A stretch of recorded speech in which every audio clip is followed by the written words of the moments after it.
Namaraku eto faniova ty fiainako niliranao lamy tontolo vaovao satria anilanao fenotsiky fa tsisy tomany tena paradisy an-tany zay ty tiako ho volany tambitamby zao tsy lany ka zao tsy maintsy hanaraka anao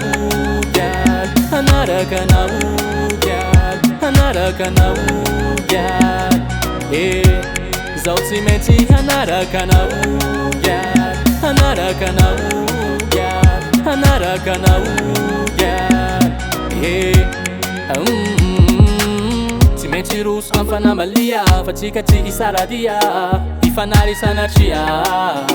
alialy tsy azo atao zay ranandria eka na maro ty pitsikotsiko tsy atao hanimba fiainatsika iharaiky ny filiko ankoatrinao fa tsy hiriky gialy zay raha tianao ho viliko gialy zao tsy maintsy hanaraka anao gialy hanaraka anao gialy hanaraka anao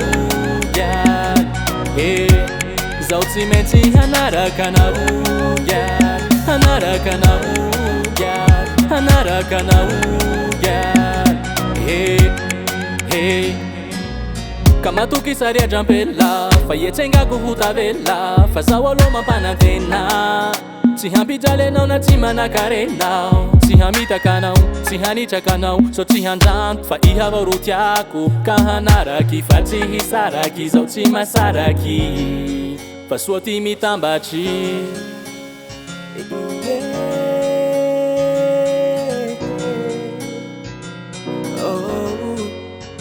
hanaraka anao zao limamiko hanaraka anao zao livaliko fa ty haina tsisy anao koa tsy haiko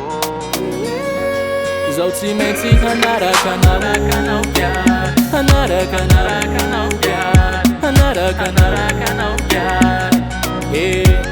zao tsy maintsy hanaraka anao gialy hanaraka anao gialy hanaraka anao gialy